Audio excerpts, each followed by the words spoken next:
Hi there, it's Joshua from This Is Podcast, the show where we talk about what everyone, when everyone, and nobody cares. And today, we have another tutorial for you. So get ready, this is Swordplay.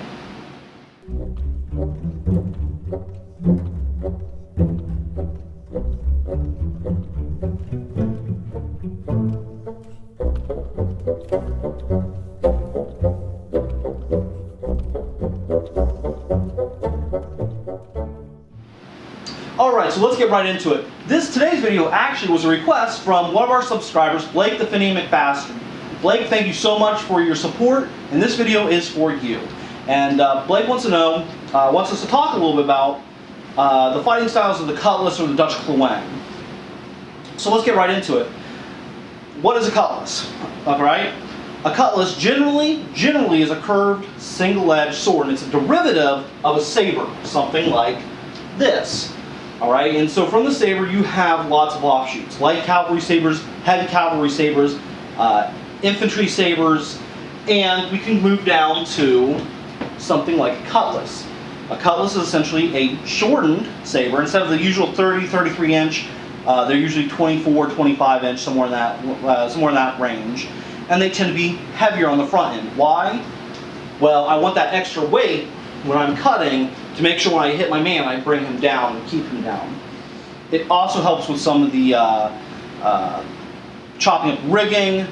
When in boarding action, rigging may become entangled, rigging being the different ropes that act as the pulleys for the sails, the climbing ladders, things of that nature, and even to some degree they use grappling hooks. We throw grappling hooks over the other ship, we pull the other ship in, and so with this with this front end weight on the Cutlass, I'm able to cut through the rigging and hopefully, disengage if our ships become entangled, or take out those grappling hooks if they're pulling us in, trying to board us.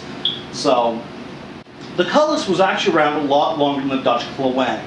The Dutch Klewang we see in the late 1800s, 1870s, somewhere in that area, during the A.k.a. War, the a.k.a. War, A-C-E-H is how you spell that. I'm not really real sure how to pronounce it.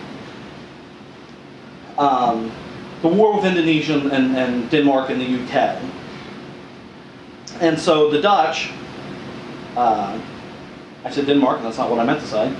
The Dutch found these machetes to be very useful, the Klewang machete, and so from that they built their own Cutlass. And what's interesting about that is that Cutlass they used on both sea and on land as a kind of a machete type weapon. Alright? And what happened is the United States liked the design so much, the Dutch Klewang so much, that in 1917 they designed this pattern, the M1917 Cutlass. And this is what would serve on naval ships until the 1950s, when the Cutlasses discontinued entirely on naval ships. So that's a little bit about the Klewang, but the Cutlass actually has been around a lot longer than the Dutch Klewang. Dutch Klewang shows up in the late 1800s, but we see Cutlasses well before that. We can see that in the American Revolution and the wars prior to the Napoleonic Wars. We see them in the golden age of piracy, the early 1700s. It's when we first started seeing these kind of come around, and obviously it's the most popular weapon for sailors. Cutlass is the most popular weapon for sailors.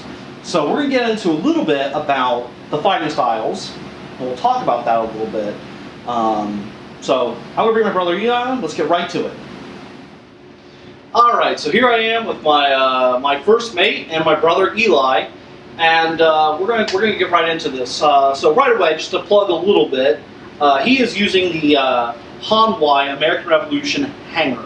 Now, I know it's called a hanger, but it is a Cutlass, okay? Hanger refers to any small sword you can hang on your side. I know it's such a clever name. It is. But it is indeed a Cutlass, alright? I am using the Cold Steel 1917 Naval Cutlass, which is, as I said before, modeled after the Dutch Klewang that was made in the 1800s, and this was introduced in 1917. And we have reviews on both of these swords on this is Swordplay, the playlist on our show. So. Yeah, so check out the playlist, you can find these reviews. So let's talk a little bit about the fighting with the cutlass. Let's get right into the tutorial. And one of the things that needs to be understood about the cutlass is that the cutlass is only a sidearm. Actually, the swords in general are only a sidearm. Think of it like a soldier carrying a pistol today. That's not his go-to weapon on the battlefield. All right, it's more of a personal defense weapon. That's what these are. A sailor's primary weapon is, of course, his ship. Mm-hmm. All right, so that's my primary weapon.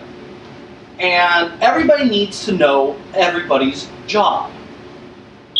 Because if somebody gets sick or somebody dies on board, you can't, it's not like an infantryman that can be replaced by bringing somebody from the rear and bringing up to the front. You can't replace them. You can't, I think you had mentioned you can't helicopter over a guy from another ship to replace. So everybody needs to know everybody's job, and that's a lot to learn. You need to learn how to load a can, fire a can, aim a can. You need to learn how to raise the mizzen or lower the main. Tie all the sailor knots. You tie knots. You need to learn how to sail the ship. You may have a cabin boy, and his job is cabin boy, and he may be swabbing a deck, and then he may turn around and he may now be a gunner. He may now need to lower the topsail. He may even need to sail the ship. Everybody needs to know everybody's job because of the nature of sailing. Especially in a battle, especially in warships where people may very well die. So, because of all the things a sailor has to learn, what countries found is they had to streamline teaching the sword, teaching the cutlass to their sailors, and kind of streamline that education and make it very simple to learn, very fast to learn, very simple to drill, so that the sailors could focus their duties on sailing. And fighting with the boat. The ship, I'm sorry. And now the cutlass isn't the only weapon that you find. Actually, like I said, this is a personal defense weapon. I may very well use something like a boarding axe. All right, a boarding axe generally is a tool to cut rigging and things of that nature. But should we be boarded and I have it, I'm going to use that. I would use a pistol or a blunderbuss or a boarding pike, which is a lance-tipped pike, a lance-tipped spear that I could reach across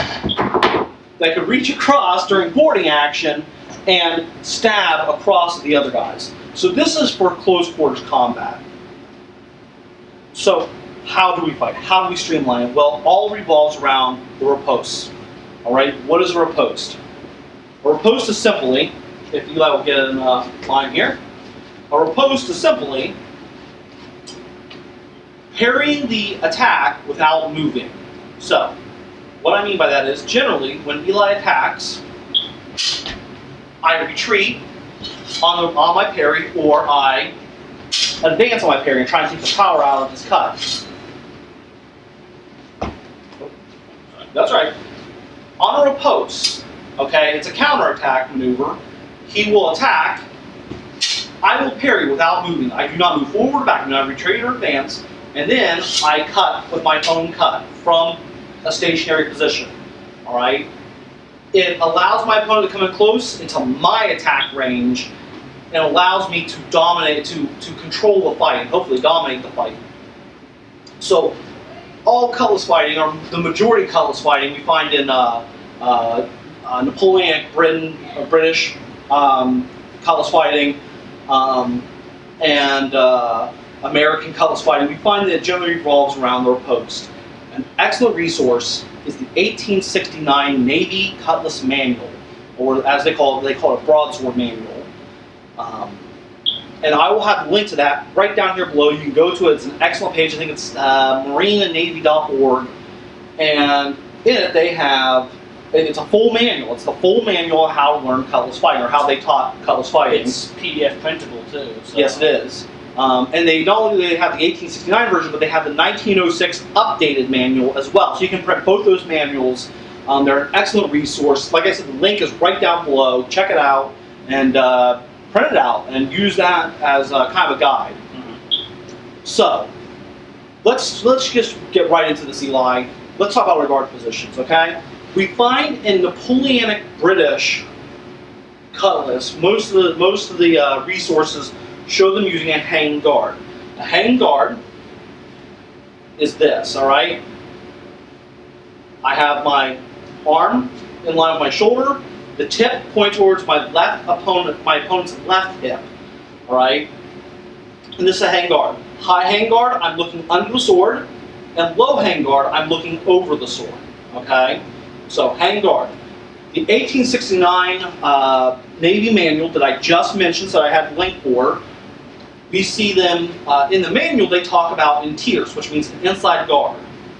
All right, that's all right. An inside guard. Elbow bent, bent in. Go in a little bit more, comfortable. Just be nice and comfy. All right, and point your tip just a little bit towards my left shoulder. There you go. Inside guard. Okay. Now, in that manual, there are pictures that show them using an outside guard. The guard facing the hilt facing outside and pointing towards the right shoulder, and this is the outside guard. So we know that the American Navy manual, at least in 1869, late 1860s, and into the 1870s, they were showing them using an inside and outside guard. So we show inside, outside guard, and hang guard. Why use these guards? Because they afford a nice heavy stroke. From an inside guard, I can bring a nice heavy cut on my moulinet. Same thing with a hang guard. When I go to attack, it's a nice heavy stroke. And I may even be able to puncture my opponent's defense and break through it. Alright, so parrying, very simple. We parry or riposte on every single attack. So we'll go in a medium hang guard, a low hang guard. Alright, and Eli cuts one. Parry, riposte. I'm sorry, I should have moved forward. That's right. Two. Parry, riposte. Or riposte and parry. Three. Parry, riposte. Notice I'm not moving. I should be. That's right. Four. I'm sorry. Parry, riposte. Five.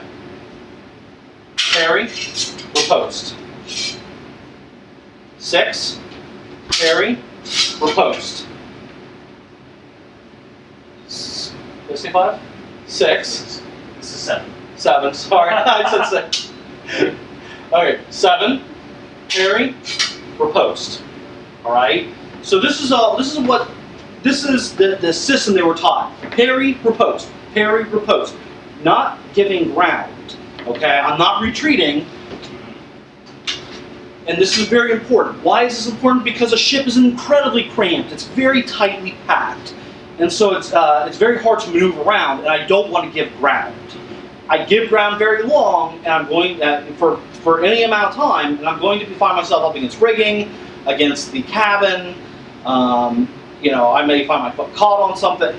Standing my ground is important, and keeping my ground. All right. So it's a parry or riposte maneuver. Now, that is drill. What is the reality of ship-to-ship fighting? The reality is with a cutlass, because it's heavy, and because generally they're a little heavier, front end heavy, and because ship-to-ship fighting is incredibly furious. It is very, very furious, and it's a lot of hack and slash. And so he comes in, I'm going to parry him out, I'm going to try and cut him, and I'm going to just start slashing through guys and hacking through guys. Leaving myself exposed a lot. A lot of guys are killed. Why? Because I go like this, I hit this guy, and then I take it here because I'm so exposed. But ship fighting is aggressive, it's violent, it's fast. And so we find that, that what works in a drill doesn't necessarily work in real life. I can't, it's not this, this honorable, okay, he attacks and I parry, riposte. He attacks and I beat him out of the way, and I try and get in there quick and try and kill him before he kills me. So I think that's about it. It's a very streamlined style of fighting. It focuses on a riposte and a return. Okay, so staying still, riposting the attack, and returning the attack. It focuses on very simple maneuvers.